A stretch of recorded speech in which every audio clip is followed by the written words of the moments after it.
Então, na aula passada, a gente viu um pouco sobre as questões das relações entre o músculo e os ossos, né? A gente viu aqui os movimentos que a gente consegue fazer, trabalho em conjunto do músculo e dos ossos, como é que tem a relação entre os músculos, os ossos e o sistema nervoso, e vimos o formato, né, do sistema nervoso.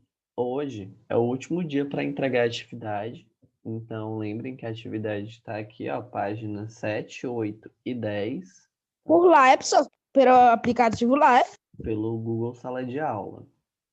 Eu vou entregar hoje à tarde. Tá desde semana passada. É para responder aqui a questão da página 7, a questão da página 8 e a questão da página 10. Só que aqui na questão da página 10 tem um acréscimozinho que vocês têm que desenhar o neurôniozinho, né? Isso, observe novamente a imagem, identifique os corpos celulares e os prolongamentos das células nervosas. Você vai desenhar esse bonitinho aqui para você aprender as partes dele. Hoje a gente vai dar continuidade aqui nesse novo tópico, que é sobre os caminhos percorridos pelos impulsos nervosos. Então, já começando aqui, ó, a gente tem aqui um corpo humano e a gente tem as seguintes divisões para o nosso sistema nervoso. O nosso sistema nervoso, ele é dividido em encéfalo, que é a nossa, onde está a nossa cabeça, que fica o nosso crânio, né? Aí vai ficar o nosso cérebro e o nosso cerebelo. Fica aqui, cérebro é o maiorzão, o grande, e aqui o pequenininho aqui é o cerebelo. Depois que sai dessa parte aqui do encéfalo, que fica na nossa cabeça, aí vem aqui o que vem pela nossa coluna, que vem pela nossa coluna vertebral. E aí, gente, é só para Clarissa que meu áudio está travando ou para todo mundo? Meu áudio Pra, está... É só para ela, professor. Para mim tá normal. Tá bom. Então pode ser a internet, Clarissa. Vê se melhora daqui a pouco, aí você me diz. Aí aqui, ó, depois do encéfalo, desce aqui para nossa coluna.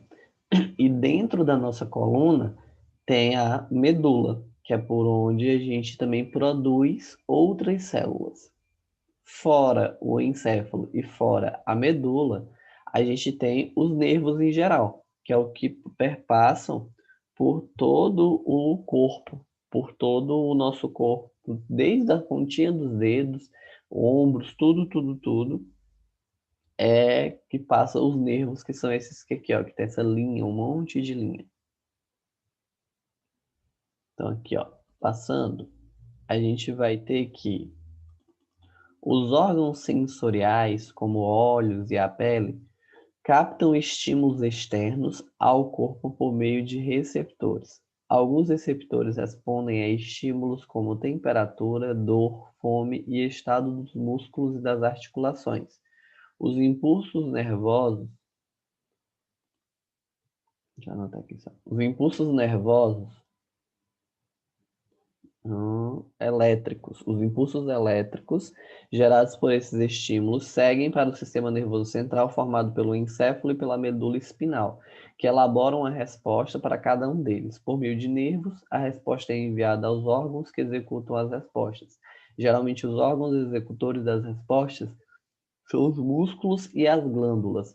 Os músculos realizam movimentos e as glândulas produzem e secretam substâncias que regulam o metabolismo.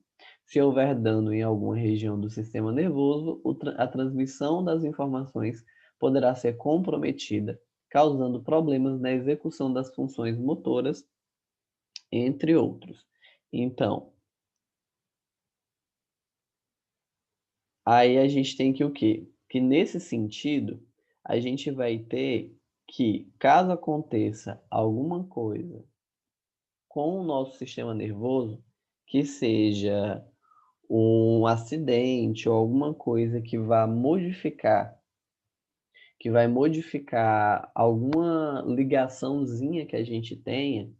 Por exemplo, eu tive que um acidente e precisei tirar e precisei amputar o braço. Mas por que às vezes não precisa amputar o braço? Porque às vezes os médicos conseguem ligar o pedacinho que caiu, por exemplo, se cortou aqui muito, ou aconteceu alguma coisa aqui no braço de precisar arrancar, ele vai primeiro analisar se tem como juntar todos os nervos de cada uma das células nervosas, os nervos, vai juntar as veias e tudo. Se der para juntar tudinho, ainda estiver intacto, aí ele junta. Se não tiver, que ele tira.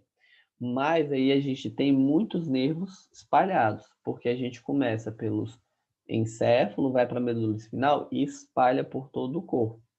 E aí a gente tem os órgãos sensoriais, que são através dos nervos que a gente consegue sentir. Quais são os nossos 5 sentidos? Me falem aí. O olfato, Paladar. Visão. Tato. Olfato, paladar, visão. Faltam 2. Audição. Tato e Visão. faltou 1. E audição. E Audição. audição. Isso. Visão, olhos. Audição, ouvidos. Olfato, nariz. Paladar, boca. E tato, todo o corpo. Que a gente tem tato no corpo inteiro. A gente sente, tem sensação no corpo inteiro. Então, o tato não é só na mão. O tato é no corpo. Onde a gente tem pele, a gente tem tato. Então, a gente vai aqui. Então, a pergunta que tem aqui, ó, por exemplo. Deixa eu achar bem aqui para tirar da frente. Ó, descreva o percurso dos impulsos nervosos quando uma pessoa experimenta o alimento, acha-o saboroso e decide continuar a comê-lo. Então, primeiro, vai botar a comida na boca, né? Depois que coloca a comida na boca, ela vai sentir o quê? O gosto. O gosto. E o gosto é sentido por qual sentido? Paladar. Pelo paladar. Pronto. Então, botei a comida na boca, senti o gosto, e o gosto foi sentido pelo paladar e gostei do gosto. Mas para eu poder sentir o gosto, o que é que mexe? Para eu poder mastigar a comida.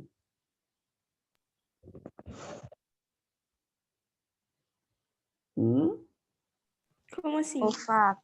O que é que mexe dentro da boca para a gente poder mastigar a comida e soltar o sabor dela? A língua. boca. Paladar. A língua, o que mais? Os dentes, né? A gente mastiga e a língua fica mexendo. Mas para poder isso acontecer, o cérebro precisa mandar a informação. E manda a informação para nossa língua e diz: olha, mexe aí para mexer essa comida aí dentro para tu sentir o gosto. E aí os dentes mexem, a língua mexe. Ok, gostei, né? Sentiu, tive a sensação do gosto, gostei do sabor. Aí agora eu vou fazer o quê? Mastigar. Eu vou engolir. Parece que o cérebro é tão assim descontraído. Como é? O senhor falando, parece que o cérebro é tão descontraído. Ele fala assim, ei. Mas ele é super relaxado. E aí ele faz o quê? Ó, tá aqui na boca, eu vou engolir. Depois eu vou engolir. Vou engolir, mas o que é que acontece? Quando eu vou engolir, a minha língua faz isso daqui, né? Empurra, tipo assim, minha garganta tá pra cá, a minha língua tá aqui, a comida tá aqui em cima da língua. Aí a língua faz isso aqui. Manda para trás. Aí a gente engole. Quando engole, vai passar aqui pelo caninho que a gente tem no pescoço, né? O que é o esôfago, que vai levar para o meu estômago. Quando vai entrar aqui, aí o cérebro manda a informação lá para o esôfago. Ei, mexe aí para poder a comida descer. Aí o caninho lá vai fazer esse movimento aqui, ó. Vai pegar a comida, aí vai mandar para baixo. Aí aperta e desce, aperta e desce, aperta e desce, aperta e desce, até chegar no nosso estômago. Chegou no nosso estômago, vai digerir, depois vai passar para o intestino delgado, que é muito grande, e depois para o intestino grosso, até ser evacuado. Que aí já absorveu tudo que tinha para absorver na comida. Porque o gosto foi só na boca, no resto do nosso sistema digestório foi para absorver nutrientes, sais minerais, foi para absorver o que a gente precisa. Então, conforme a pergunta, né? que foi qual o percurso dos impulsos nervosos. Então, a gente tem que o impulso nervoso ele vai primeiro para a língua, tanto para mexer quanto para sabor, e para a mandíbula, né? Que é essa parte daqui, esse osso daqui, para a gente fazer o movimento de sobe e desce. Depois vai para o esôfago, para ele fazer mexer sim. Depois vai para o estômago para digerir, para o intestino delgado para absorver, para o intestino grosso para absorver, e depois para o canal retal para evacuar. Então, esse todo é o sistema nervoso, né? Todo o processo que o cérebro manda a gente fazer quando a gente está se alimentando. Mas aí lembra que a gente falou na outra aula, que a gente falou sobre impulsos nervosos voluntários e involuntários. Quais desses impulsos que eu falei me dá um exemplo de impulso involuntário? A gente só não faz porque quer, o cérebro faz sozinho. Do processo de se alimentar, de todo esse caminhozinho, qual desses processos, ou qual deles, um deles, não é voluntário? Eu não mando, ele faz por conta própria. Quando desce para a garganta, Isso, esse movimento da nossa garganta aqui que fica mexendo assim, ele é involuntário, a gente não manda ele fazer. E qual o movimento que é voluntário, que se eu quiser parar, eu paro? quando a pessoa mastiga. Exatamente. Então, quando a pessoa mastiga, se eu não quiser mastigar, eu não mastigo. É um voluntário, eu só faço se eu quiser. O cérebro pode mandar eu fazer quantas vezes ele quiser que eu não vou fazer. Se eu quiser mastigar, eu mastigo. Se eu quiser engolir inteiro, eu vou engolir. Porque quem manda na minha mastigação sou eu. Então é o quê? Voluntário. Já o da garganta, eu não tenho mais controle, né? O cérebro manda e eu tenho que fazer, que é involuntário. Então existem esses dois tipos de movimento que o cérebro manda. E aí a gente agora vai ver a diferença entre dois tipos de sistema nervoso, que é o sistema nervoso central e o sistema nervoso periférico. O sistema nervoso central o nome dele é exatamente porque ele está no centro. Então, se a gente voltar aqui naquela imagem do sistema nervoso, a gente tem que o quê? A gente tem que o sistema nervoso central, ó, ele fica no centro, aqui e aqui. E o sistema nervoso periférico, ele se espalha. Então, a gente tem ó, que quem compõe o sistema nervoso central? O encéfalo, que é composto por quem? Pelo cérebro, que é o órgão mais volumoso do encéfalo. Em um indivíduo adulto, a massa cerebral tem aproximadamente 1,2 quilos. Além de centralizar as ações conscientes, o cérebro recebe e processa as informações enviadas pelos sentidos, coordena os movimentos voluntários, como caminhar, falar e pegar objetos, e é o centro de memória, inteligência, linguagem escrita e falada, criatividade e outras atividades intelectuais.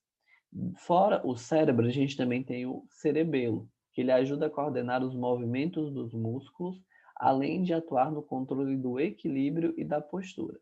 E, por fim, o tronco encefálico, que elabora as ordens para a realização de atividades vitais e involuntárias, como o controle dos batimentos cardíacos, a parte involuntária da respiração, o ato de engolir, que vocês acabaram de falar, a tosse, o vômito e o espirro. Sua porção mais inferior está ligada à medula espinal. Então, aqui ó, a gente tem a cabeça de um indivíduo e a gente tem ó, essa parte cheia de pontinhos aqui é osso, né? Que é o nosso crânio. E aí ela tá aqui, ó, essa parte mais externa de todos, embaixo da pele, a gente tem o crânio. Embaixo do crânio, a gente tem já aqui, ó, o grandão de todos, o maior de todos, que é o cérebro. Porém, o cérebro ele tem umas divisõezinhas. A gente tem, olha, uma partezinha aqui pequenininha, que é chamada de diencéfalo, que separa o tálamo do hipotálamo. Aí a gente tem mais aqui para baixo o tronco encefálico, ó, que é o início desse amarelo aqui, que é dividido entre o mesencéfalo, a ponte e o bulbo. A gente tem o cerebelo, que é esse cheio de raízes. Aqui a gente tem a medula espinal e tem o cérebro aqui, que tirando a parte do diencéfalo, a gente chama ele de telencéfalo. Então, a gente tem o telencéfalo e o diencéfalo. E, por fim, o tronco encefálico e o cerebelo. Então, dentro da nossa cabeça, aqui dentro, tem tudo isso daí, e cada partezinha dessa tem uma responsabilidade do que a gente faz. Seja para falar, seja escrever, seja andar, seja enxergar, tudo tem a ver com o nosso cérebro. E aí tem uma perguntinha. Que partes do encéfalo estão ativas ao caminhar? É uma atividade voluntária ou involuntária?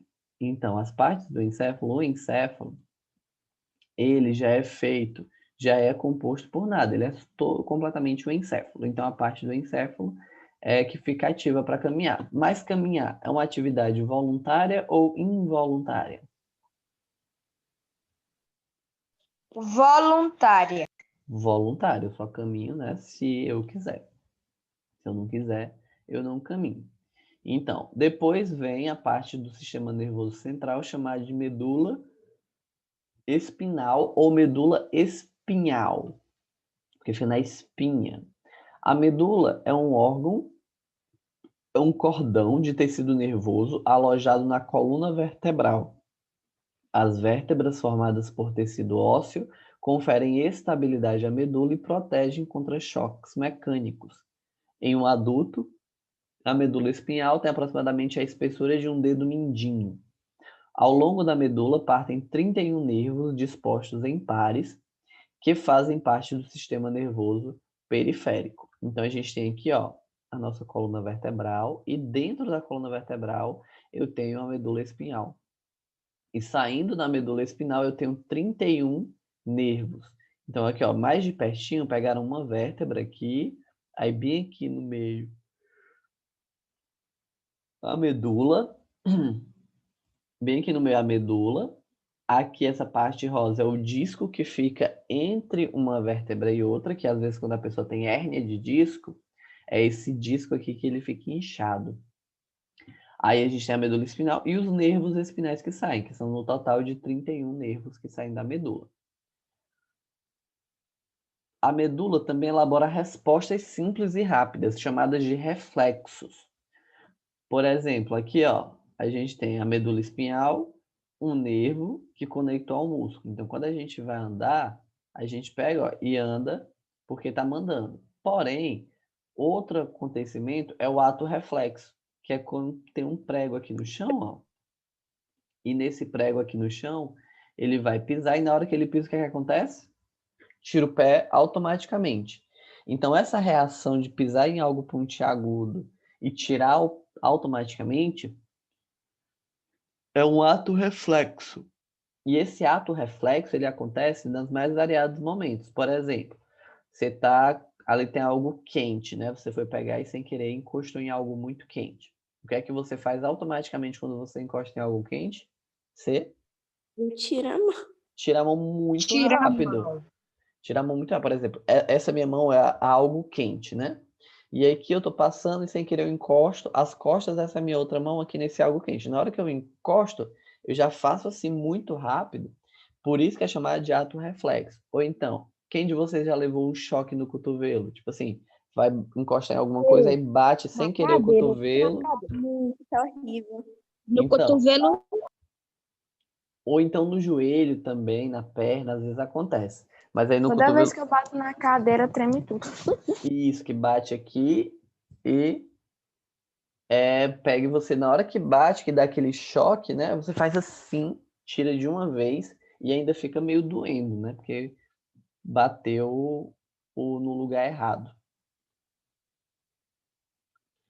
E depois do sistema nervoso central, a gente tem o que é chamado de periférico. O periférico ele é composto praticamente só por nervos e gânglios que são partes onde os nervos se encontram. Aí o sistema nervoso periférico, ele tem um conjunto de nervos que é formado por dendritos e axônios, que são as partes do neurônio, que levam as mensagens para o resto do corpo. E os gânglios nervosos são pequenas dilatações que contêm vários neurônios juntos. Então, por exemplo, onde é que a gente tem gânglios nervosos? A gente tem, por exemplo, gânglios nervosos aqui do lado do pescoço. De cada um dos lados do pescoço, a gente tem gânglios nervosos. Esses gânglios nervosos que são aqui do lado do pescoço, a gente chama eles de amígdalas. E as amígdalas, elas têm uma parte importante que é para poder dizer quando a gente está doente, elas ficam inchadas também. Mas elas também liberam células do sistema nervoso. Aqui tem uma página que fala de um exemplo da importância do nosso sistema nervoso central e periférico relacionados. Por exemplo, que é relacionado a distúrbios nervosos. Aqui, em janeiro de 2014, a ex-ginasta olímpica brasileira Laís Souza acidentou-se ao participar de um treino para representar o Brasil na prova de esqui aéreo das Olimpíadas de Inverno. Laís teve uma lesão em uma das vértebras da coluna na região do pescoço, o que deixou-a tetraplégica, isto é, ela perdeu os movimentos dos membros inferiores e superiores.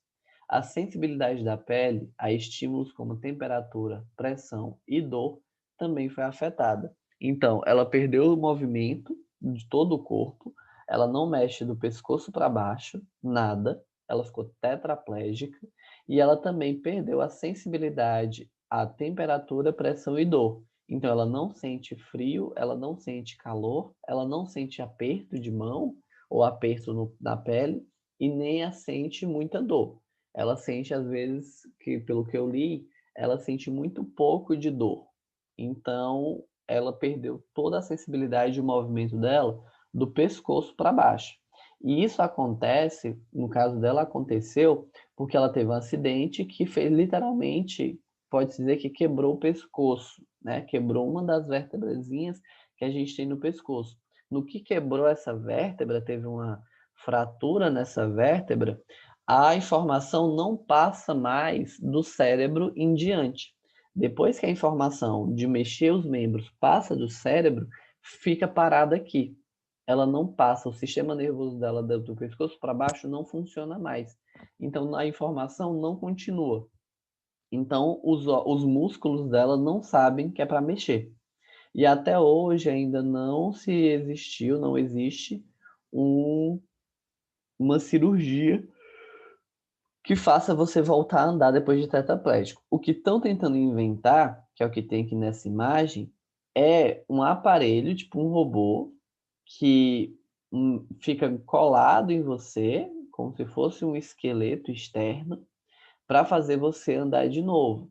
Porém, essa não vai fazer você mexer o seu corpo por conta própria. Quem vai mexer é o robô. Só que aí a pessoa vai ter mais mobilidade, vai poder sair sem precisar de ajuda, sem precisar da cadeira de rodas. Então, estão estudando e tentando criar esse robô que se fica preso no corpo de quem tem tetraplegia para ele poder andar de novo. Fora a tetraplegia, que é um acidente que normalmente acontece para a pessoa ficar daquele jeito, a gente tem alguns exemplos de doenças relacionadas ao sistema nervoso. Essas doenças são doenças de Parkinson, de Alzheimer e também o acidente vascular cerebral. A doença de Parkinson acontece quando acontece um problema nos nervos de a pessoa ser afetada por meio de movimentos aleatórios, que é o quê? Ficar tremendo. Quem tem mal de Parkinson não consegue parar de tremer, fica direto assim, ó. Vai escrever e fica balançando, vai pegar alguma coisa e fica balançando, ó. Fica todo o tempo desse jeito. Esse mal de Parkinson, que é chamado, ou doença de Parkinson, que fica assim, ó, eu vou ficar mexendo até internet falar sobre ela. Então, a pessoa quando vai tomar banho, quando vai se vestir, ela tem dificuldade porque ela não para de tremer. E às vezes, com o passar do tempo, a tremedeira fica pior e ela treme muito mais rápido. E mesmo assim ela não para, porque é um movimento involuntário. O corpo está mandando ela tremer sem precisar ela tremer. Então, é um problema que acontece no sistema nervoso, em que a pessoa fica tremendo direto. E aí pode chegar um momento em que ela não consegue fazer mais nada, Porque imagina só o seu corpo tremendo completamente, a sua cabeça mexendo, o seu ombro mexendo, ó, você fica assim o tempo todo. Então chega até o momento da pessoa não suportar mais, o corpo ficar muito exausto e cansar e até morrer. E aí a doença de Alzheimer já é algo relacionado à memória, que as pessoas perdem a memória, como fosse amnésia, que atinge alguns neurônios cerebrais responsáveis pela memória, e às vezes as pessoas não lembram mais de pessoas que elas conheciam. Não lembram dos seus filhos, não lembram dos seus maridos ou esposas, não lembram dos seus pais, acaba esquecendo tudo até que não lembra mais nada. E o acidente vascular cerebral, também conhecido como AVC, acidente vascular cerebral, AVC, acontece quando há um entupimento ou um rompimento de um vaso cerebral, quando uma das veias do cérebro elas estouram ou então elas se entopem. E a consequência do acidente vascular cerebral é que quando as pessoas sobrevivem a ele, elas têm algumas sequelas, que aí pode ser a paralisia no corpo, problema na visão, problema na memória, problema na fala ou outros sintomas. São alguns exemplos de quando acontece algum problema com acidente, como o acidente vascular cerebral. Mas, para poder não desenvolver ou ter mais cuidado em não desenvolver doenças no cérebro, existem alguns tópicos que a gente tem que se cuidar para o nosso cérebro também ser saudável, que é o quê? Manter uma alimentação saudável, adotar medidas preventivas, que inclui o controle do peso, da pressão arterial, do colesterol, do sangue, praticar atividades físicas, exercitar as mentes por meio de leituras e jogos que estimulem o raciocínio, praticar atividades manuais como bordado, costura, pintura, desenho também.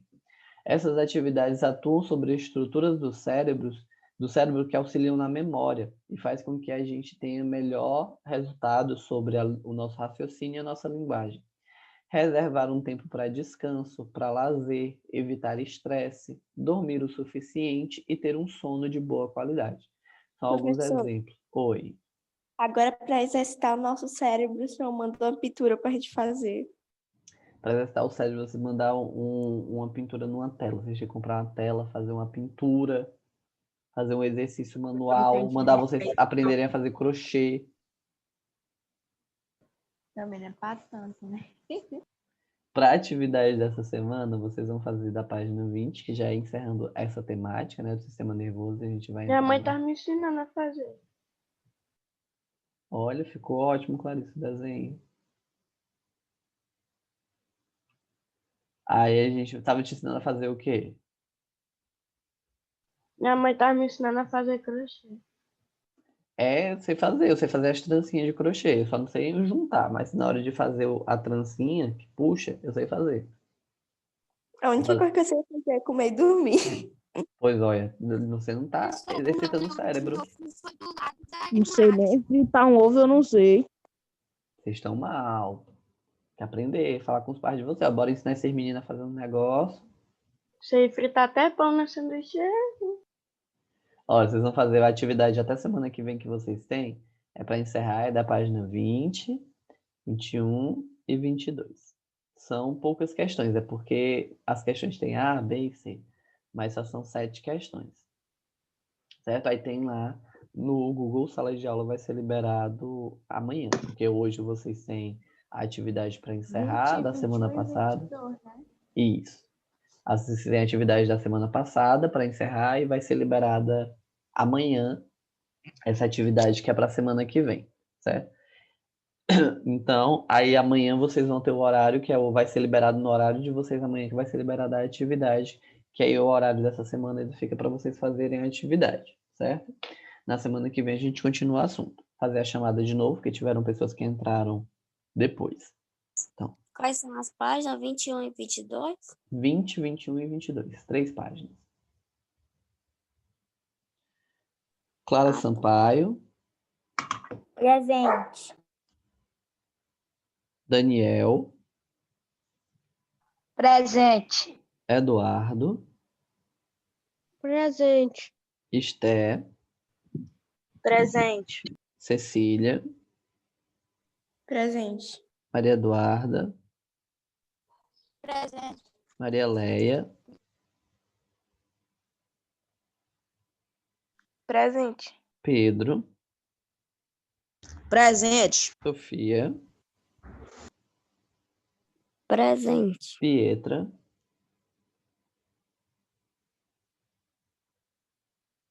Maria Vitória, Presente. Lavínia,